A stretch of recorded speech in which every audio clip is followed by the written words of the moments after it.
राम राम। जैसा कि मैंने आपको पिछले प्रसंग में बताया मेरे भाई बहन,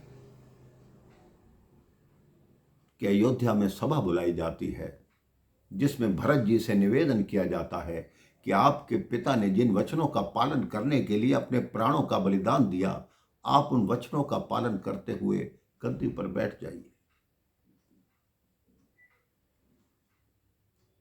भरत जी कहते हैं कि राजा जो हो वो धर्मशील होना चाहिए। मैं तो ऐसा पापी हूं जिसने अपने पिता की हत्या की, जिसने अपनी माता को विधवा बनाया, जिसने अपने भाई को वनवासी बनाया। यदि मेरे जैसा राजा गद्दी पर बैठेगा तो इस धरती पाताल में चली जाएगी। अगर आप फिर भी मेरी बात नहीं मानना चाहते तो मेरा एक निवेदन है, हम राज सामग्री एकत्रित करके भैया राम के पास जाएं और उन्हें वापस अयोध्या लाने का प्रयास करें।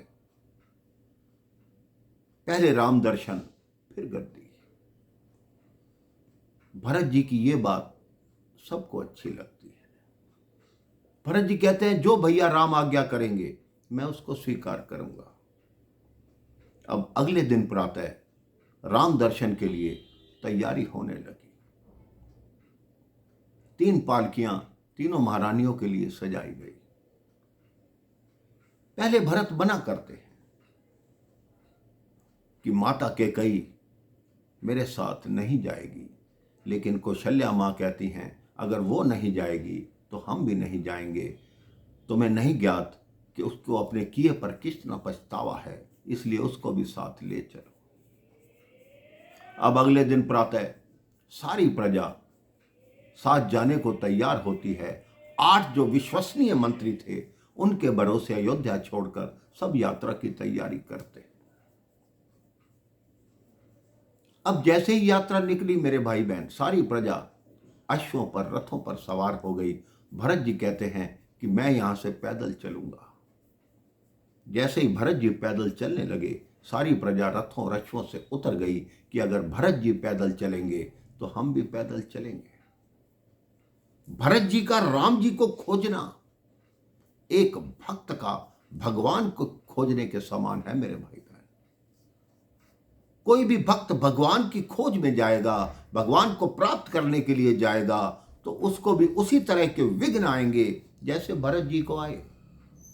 माता कौशल्या ने भरत जी को आदेश दिया कि तुम पैदल मत चलो, रथ पर सवार हो जाओ।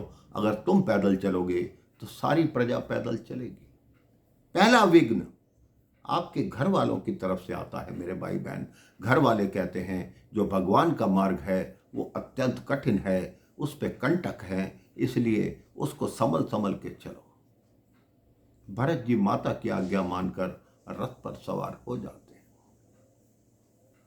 अयोध्या की सीमा पर पहुंचते हैं। इधर निषाद राज गुह को समाचार मिलता है कि भरत चतुरंगी सेना लेकर राम जी के पीछे जा रहा है।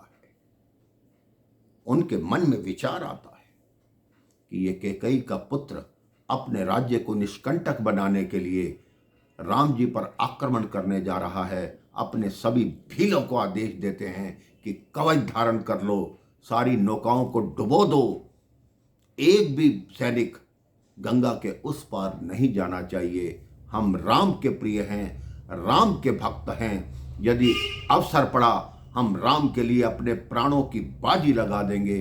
जब तक एक भी भील जीवित है कैकेयी के पुत्र को गंगा के उस पार नहीं जाने देंगे, अपने प्राण गंवा देंगे, लेकिन इसकी इच्छा को पूर्ण नहीं होने देंगे।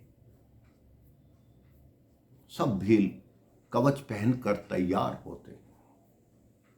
इतने में दाहिनी ओर से एक व्यक्ति को छींक आती है। अब निषाद राज गुह एक वृद्ध व्यक्ति से पूछते हैं कि ये छींक शुभ है या अशुभ है। वो व्यक्ति कहता है इस छींक के कई अर्थ हो सकते हैं। अब इसके क्या अर्थ हो सकते हैं मेरे भाई बहन, ये मैं आपको अगले प्रसंग में बताऊंगा। राम राम, जय श्री राम।